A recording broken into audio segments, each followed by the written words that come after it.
Hello friends, जी का study Hindi में आप सभी का स्वागत है। देखिए, जो हलफनामा दायर किया गया है बिहार एसएससी के द्वारा इंटर लेवल को लेकर के CWJC 20/8/2021, तो आयोग इसमें खुद ही फंस गया है और खुद ही जो है झूठा जवाब कहीं ना कहीं दिया गया है और आयोग कोर्ट को जो है एक तरह से मिसगाइड किया गया है।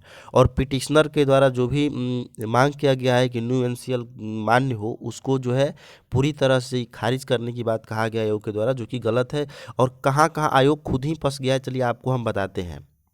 देखिए, सबसे पहले आपको हम बता देते हैं कि पिटिशनर के द्वारा जो भी हम लोग थे, तो इसके द्वारा पिटिशनर के द्वारा तीन जो है बेस बनाया गया था।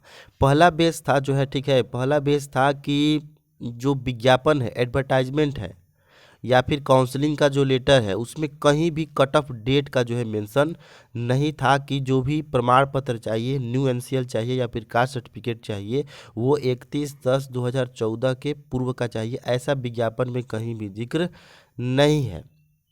दूसरा चीज़ कि दूसरा बनाया गया था बेस कि सेकेंड सीजीएल में, ठीक है, सेकेंड सीजीएल के बहाली में भी जो सेम इंटर लेवल के जैसा ही था, जो भी वहाँ पे मेंशन किया गया था प्रमाण पत्र को लेकर के, जो भी वहाँ पे वाक्य हूबहू जो भी लिखा गया था सीजीएल में, वही वाक्य जो है इंटर लेवल के विज्ञापन में ही लिखा गया था, लेकिन सेकेंड सीजीएल में जो है एक्सेप्ट किया गया था। तो ये दूसरा मुद्दा बनाया गया है। तीसरा मुद्दा बनाया गया था कि सुप्रीम कोर्ट का जो ऑर्डर है उसको बनाया गया था। तो तीनों मुद्दों पर देखिए क्या कहा है आयोग, एक बार फिर से आप लोग समझिए, और कहाँ फंस रहा है आयोग, ये आपको हम बताने का कोशिश करते हैं। देखिए, सबसे पहले ये सब तो वो बात कहा गया है जो भी है। एक तो ये कहा गया है, देखिए इसमें कि 5 नंबर पॉइंट में कि जो भी एलपीए ये दायर किया गया था 276 और 2020, तो इसका ऑर्डर आ चुका है और ये आयोग का कहना है इसका ऑर्डर आ चुका है, और ये ऑर्डर के तहत इनका कहना है कि इस ऑर्डर में, चूँकि हाई कोर्ट के द्वारा ही ये डिवीज़न बेंच के द्वारा दिया गया ऑर्डर 276 एलपीए वाला, कि इसमें जो है बहाली को जल्द से जल्द पूरा करने का जोर दिया गया है। इसीलिए यहाँ पे कहा आयोग 6 पॉइंट में कि जो है finalize without any further delay, कि ये जो हॉनरेबल डिवीज़न बेंच का जो कोर्ट का ऑर्डर है, उस आधार पर जो है हमें इसे जल्द से जल्द बहाली को पूरा करना है। तो आपको जल्द से जल्द बहाली पूरा करना है। 8 साल कहीं किसी बहाली में लगता है, तो चलिए ठीक है, ये बात मान रहे हैं कि जल्द से जल्द बहाली पूरा करना है, इसलिए इसका जो और कहा गया है कोर्ट से कि जल्द ही इसका आदेश दिया जाए। इसके बाद 7 नंबर पॉइंट में कहा गया है कि 12,000 कैंडिडेट जो है वेटिंग कर रहे हैं सिलेक्शन का और नियुक्ति का, और यहाँ पे बता भी दिया गया है कि कितने जो है छात्र काउंसलिंग में अब्सेंट हुए हैं। 12,000 ही बताया गया है कि अब बचे हुए हैं, बाकी सारे अब्सेंट हो गए हैं। 8वां नंबर पॉइंट में देखिए क्या कहा गया है कि इसमें देखिए कहा गया है कि the petitioner who had claimed reservation in backward class category do not possess non creamier certificate till the last submission। इसका मतलब कि अगर जो पिटिशनर है वो क्लेम कर रहे हैं रिजर्वेशन कैटेगरी और उनके पास जो है 31/10/2014 के पहले का जो है सर्टिफिकेट नहीं है, वो नहीं रखते हैं, तो ये कहा गया है और कि हमको जो है उसका लाभ दिया जाए, ये कहा गया है पिटिशनर के द्वारा। वही बात कहा गया इस पॉइंट में कि पिटिशनर के द्वारा ये जो है फर्स्ट पॉइंट में यही कहा गया है कि चूँकि विज्ञापन में या फिर काउंसलिंग लेटर में कहीं भी इस प्री कंडीशन का जिक्र नहीं था, ठीक है, कि इसमें जो है 31/10/2014 के पहले का ही चाहिए। तो इस पर आयोग का क्या कहना है कि दैट इन दिस रिगार्ड, इस संबंध में आयोग का कहना है कि it is settled that law is well settled it is stated that law is well settled that if the rules regulating to the appointment on a particular post or the advertisement does not prescribe, कहने का मतलब है कि अगर कोई भी नियम जो है प्रिस्क्राइब नहीं किया गया है, ठीक है, does not prescribe a cut off date for determining the eligibility of candidate, कि अगर विज्ञापन में कट ऑफ डेट जो भी प्रमाण पत्र है उसका कट ऑफ डेट अगर जिक्र नहीं किया गया है, तो जो देखिए जो क्या कहना है कि for date determining the eligibility of candidate would be the last to submit the application in pursuance to the advertisement inviting register appointment on a particular post. और आगे भी देखिए इसी में कहा गया है कि चूंकि ये इसमें देखिए कि चूंकि कॉम्पिटेंट अथॉरिटी जो है वो आयोग है, यहाँ पे कहा गया है अगले पॉइंट में कि देखिए कॉम्पिटिटेंट अथॉरिटी जो है मतलब इस देखिए आप दोनों का पॉइंट का हम अर्थ बता देते हैं कि आयोग इस पॉइंट पर कह रहा है कि अगर हमने कट ऑफ डेट का मेंशन नहीं किया है विज्ञापन में कि 31/10/2014 के पहले का चाहिए, तो यहाँ पर दोनों बात है। ठीक है, यहाँ पर दोनों बात है कि आप नया या पुराना, ऐसा नहीं है कि आप इसका मतलब ये लगा लीजिएगा कि हम नया मांग रहे हैं। ठीक है, चूँकि कट ऑफ डेट का मेंशन नहीं है तो इसका दोनों अर्थ निकलता है कि हम भविष्य में नया भी मांग सकते हैं और भविष्य में पुराना भी मांग सकते हैं। लेकिन यहाँ पर डाउट तो रखा गया।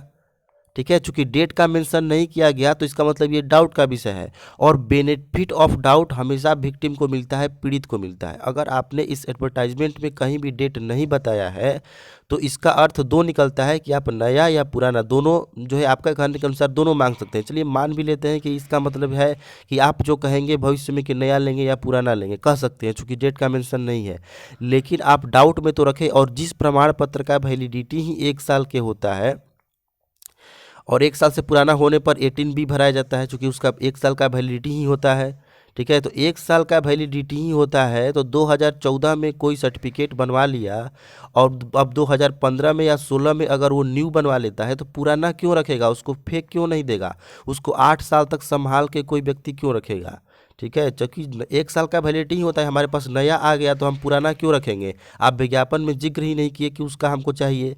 ठीक है, जिक्र नहीं किए, आप ये खुद मान रहे हैं कि जिक्र नहीं किए, लेकिन आप चूंकि इसका ये यहाँ पे बता रहे हैं कि अगर जिक्र नहीं होता है विज्ञापन में तो जो एप्लीकेशन मंगाया है वही कॉम्पिटिटेंट अथॉरिटी होगा और वही बताएगा कट ऑफ डेट। ठीक है, यानी आयोग कह रहा है कि ये अधिकार मेरे पास है, चूंकि जिक्र हमने नहीं किया है तो ये अधिकार मेरे पास है कि भविष्य में भी जो कट ऑफ डेट होगा हम ही निर्धारित करेंगे।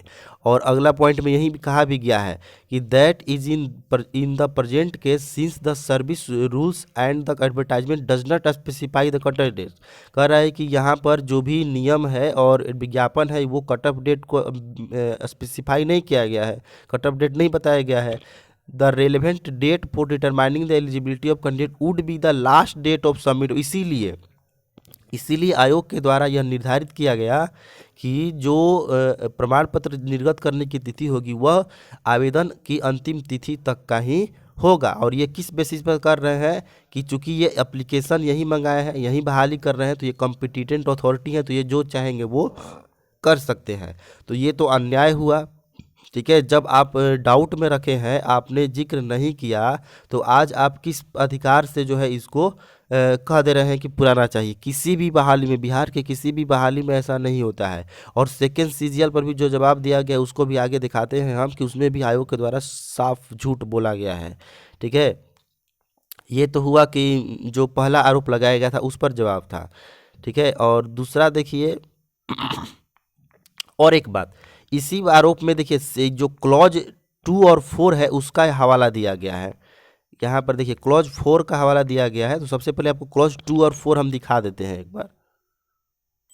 देखिए यहाँ पर क्लॉज 4 क्या कह रहा है कि प्रारंभिक परीक्षा के लिए आवेदन प्राप्त होने की अंतिम तिथि तक जो अभ्यर्थी जिस आरक्षण श्रेणी में होगा वही मान्य होगा। इसी लाइन को बेस बनाया गया आयोग के द्वारा कि इस लाइन का ये मतलब निकाल लिया जाए कि जो है पहले का ही चाहिए। अब बताइए कि इस लाइन का ये कहाँ मतलब है कि आपको एनसीएल जो है पुराना चाहिए। ठीक है, इसी लाइन को बेस बनाया गया है। ठीक है, कि प्रारंभिक परीक्षा के लिए आवेदन प्राप्त होने की अंतिम तिथि तक जो अभ्यर्थी जिस आरक्षण श्रेणी में होंगे, तो आरक्षण श्रेणी में तो है ही है हम लोग, लेकिन एनसीएल जो है ये नया पुराना ये कहाँ से हम कोई दे पाएगा 2014 से पहले का। ठीक है, इसी लाइन को बेस बनाया गया है कि हम यहाँ पे अंतिम तिथि बता दिए हैं कि जो प्रारंभिक परीक्षा के आवेदन प्राप्त होने की अंतिम तिथि या आवेदन प्राप्त होने की अंतिम तिथि तक जो अभ्यर्थी जिस आरक्षण श्रेणी में होंगे, इसी बात को यहाँ पे कहा भी गया है। देखिए कहा गया है, तो देखिए यहाँ पर ये लाइन में क्लियरली ये मेंशन है, यहाँ पर यही वाला क्लोज 4 वाला कि candidate who fall in a particular education category last submission, देखिए preliminary test would be acceptable, यानी कि प्रारंभिक परीक्षा करने की आवेदन की अंतिम तिथि तक जो जिस कैटेगरी में होगा वही उसका मान्य होगा। तो इस लाइन का मतलब आयोग क्या निकाला है, कह रहा है आयोग की जो नॉन क्रिमिनल सर्टिफिकेट का जो कट ऑफ डेट होगा वो लास्ट डेट ऑफ सबमिशन होगा। तो इस लाइन का ये कहाँ मतलब निकलता है कि आपका जो है कि प्रमाण पत्र जारी करने का अंतिम तिथि जो है आवेदन की अंतिम तिथि होगा। इस लाइन का ये कहीं मतलब नहीं निकलता है, तो आयोग यहाँ भी फंस गया है। ठीक है, इस लाइन का मतलब कहीं भी ये नहीं निकलता है। और जिस लाइन पर डाउट होता है वो बेनिफिट ऑफ डाउट हमेशा विक्टिम को जाता है, पीड़ित को जाता है। तो 3 से 4 हज़ार छात्र यहाँ पीड़ित हो रहे हैं, एक कागज़ के नाम पे बाहर करेगा अगर आयोग, तो इतने सारे छात्र पीड़ित हैं और इन सबको जो है जज जो है इनके हक में ही फैसला सुनाएंगे, जहाँ भी डाउट का विषय आएगा इनके हक में। तो ये डाउट का विषय इसमें जो है, इस लाइन का मतलब ये कहीं नहीं निकलता है, क्योंकि इसमें डेट कहीं भी क्लियरली मेंशन नहीं है। इसलिए आयोग इसका मतलब ये नहीं निकाल सकता है कि इस लाइन का मतलब ये हुआ कि हमको आवेदन की अंतिम तिथि तक का ही चाहिए। ठीक है, और देखिए, एक मिनट,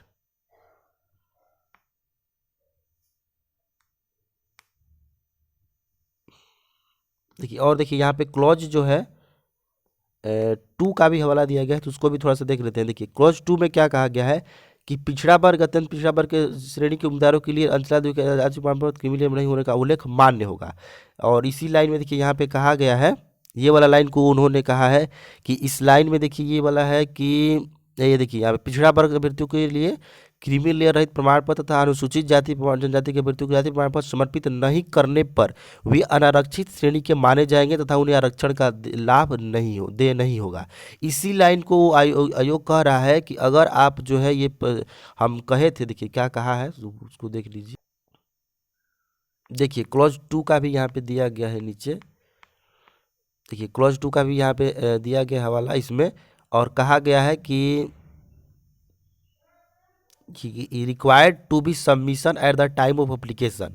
कहने का मतलब है कि ये वहाँ पे कहा गया था कि अभी ये प्रमाण पत्र नहीं चाहिए और एप्लीकेशन भरने के समय नहीं चाहिए, लेकिन आपको जो है बाद में इसको देना होगा अथा आरक्षण का लाभ आपको दे नहीं होगा, ऐसा कहा गया है। और आपको हम क्लॉज 2 दिखाए भी जिसमें कि ये बात कहा भी गया है।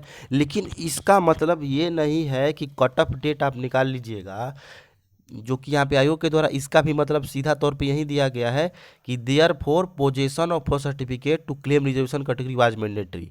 कहा जा रहा है कि जो सर्टिफिकेट है जो कि पहले का होना चाहिए, last date of submission of application, आवेदन की अंतिम तिथि तक का ही जो नॉन क्रिमिनल होना चाहिए वो जो है अनिवार्य है। इस लाइन का मतलब यही होता है, ये आयोग का कहना है, लेकिन ये भी गलत है। ठीक है, इस लाइन का मतलब कहीं नहीं होता है कि आपको आवेदन की अंतिम तिथि तक का ही चाहिए, तो ये भी गलत है। जो है हलफनामा दिया गया है।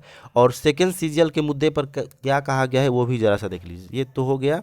देखिए 18 नंबर पॉइंट में, जो कि पैराग्राफ 7 में लगाया गया था, रीट एप्लीकेशन में सेकेंड सीजीएल का मुद्दा रखा गया था, तो इसमें जो है कहा गया है आयोग के द्वारा साफ तौर पे झुठला दिया गया है। आयोग का कहना है कि हम सेकेंड सीजीएल में, ठीक है, सेकेंड सीजीएल में भी जो है हम पुराना ही एक्सेप्ट किए हैं, नया एक्सेप्ट नहीं किए हैं। ठीक है, आयोग का ये कहना है। अब बताइए कि जो आयोग के ही पूर्व सदस्य हैं रघुनाथ प्रसाद जी, उनका भी वीडियो आप लोग देखे होंगे, उसको हम भी अगले वीडियो में आपको सुना देंगे। उस वीडियो में उनका सीधा तौर पे कहना है कि सेकेंड सीजीएल में न्यू एक्सेप्ट किया गया था, यहाँ तक कि भारत सरकार का भी एक्सेप्ट किया गया है, बिहार सरकार का भी एक्सेप्ट किया गया है, और न्यू एनसीएल जो है बिल्कुल एक्सेप्ट किया गया है। ठीक है, और जो लोग जॉब में है, जो लोग जॉब कर रहे हैं सेकेंड सीजीएल के तहत नौकरी लेकर के, उनका भी कहना है कि से जो है न्यू को वहाँ पे एक्सेप्ट किया गया है। तो आयोग यहाँ पर सीधा झूठ बोल रहा है कि सेकेंड सीजीएल में जो है एक्सेप्ट नहीं किया गया है, और वो कह रहा है कि उनसे भी जो है नया पुराना ही मांगा गया था। और तीसरा जो है सुप्रीम कोर्ट का यहाँ पे दिया गया था, तो सुप्रीम कोर्ट पर ये भी जो है गोल मटोल जवाब दे करके पीछे हट गया है कि ये चूंकि अनदर रिक्रूटमेंट एजेंसी का बात है, तो इसको हम यहाँ पे एक्सेप्ट नहीं होंगे, और किसी डॉक्ट्रिन ऑफ मर्जर नियम कानून का जो है हवाला देते हुए ये यहाँ पे झुठला दिया गया है कि इसको भी हम वैलिड नहीं करेंगे। तो तीनों पॉइंट पर आप लोग जवाब देख लीजिए कि इसमें आयोग फंस रहा है, सेकेंड सीजीएल के मुद्दे पर भी फंस रहा है, वहाँ पर झूठ बोला गया है, और इस तरह से तो सेकेंड सीजन में भी फंस रहा है। और जो पहला आरोप है जिसमें कि कहीं भी कट ऑफ डेट का मेंशन नहीं था, और वो 2 लाइन को, क्लॉज 2 को और क्लॉज 4 को, यही 2 लाइन का वो कह रहा है कि इसका मतलब आप लोग निकाल लीजिए कि इस दोनों लाइन हम चूंकि बोले हैं, तो इस दोनों लाइन का मतलब यही हुआ कि हमको आवेदन की अंतिम तिथि तक का चाहिए। और ये भी कहना है आयोग का कि चूंकि विज्ञापन में क्लियरली डेट मेंशन नहीं है, तो क्लियरली डेट मेंशन करने का अधिकार बाद में भी, चूंकि जो कॉम्पिटेंट अथॉरिटी है, जो प्राधिकार जिसके पास है वो आयोग है, तो आयोग चाहेगा तो बाद में पुराना या नया मांग सकता है। ठीक है, आयोग का ये कहना है। तो अब देखिए, देखना होगा कि चूंकि 11 को सुनवाई है और आयोग के कहने मात्र से ही ये कुछ नहीं हो जाएगा। ठीक है, आयोग झूठा जो भी हलफनामा दिया है, इस तरह से गुमराह किया है कोर्ट को, तो इसके खिलाफ जो है जो पिटिशनर के जो लॉयर हैं वो पूरी जो है जोर शोर से जो है इस पर उनका दलील होगा, और जो फैसला होगा वो हम लोगों के पक्ष में ही आएगा। इतना हलफनामा देने मात्र से आप लोग डरिए नहीं। ठीक है, और इसमें जो भी पॉइंट हम बताए, देखिए आपको सीधे 3 पॉइंट था, तीनों पॉइंट पे जो है आयोग ने झूठ ही बोला है, सही से हलफनामा दिया नहीं है। ठीक है, जो जेन्यून बात है उसको एक्सेप्ट ही नहीं किया है। वो बस 2 क्लॉज को हवाला दे करके कह दिया है कि जो कट ऑफ डेट इसमें बताया गया है, तो उस लाइन का कहीं भी मतलब ये नहीं होता है। और आयोग ये खुद स्वीकार किया है कि जो है इसमें डाउट है, चूंकि कट ऑफ डेट का मेंशन नहीं है तो ये डाउट का विषय है। और जहाँ भी डाउट होगा, जहाँ भी 2 अर्थ निकलेगा, कि उस लाइन का अगर दोनों अर्थ निकलता है कि नया और पुराना, तो जो डाउट का विषय हो गया, तो डाउट का विषय हमेशा विक्टिम को ही मिलता है, ऐसा लॉयर का भी कहना है, और ऐसा कोर्ट में होता भी रहा है। बेनिफिट ऑफ डाउट हमेशा विक्टिम को दिया जाता है। तो इसलिए हम लोगों की जीत यहाँ से सुनिश्चित है, आप लोग निश्चिंत रहें। और इस वीडियो में इतना ही, चलिए मिलते हैं अगले वीडियो में, धन्यवाद।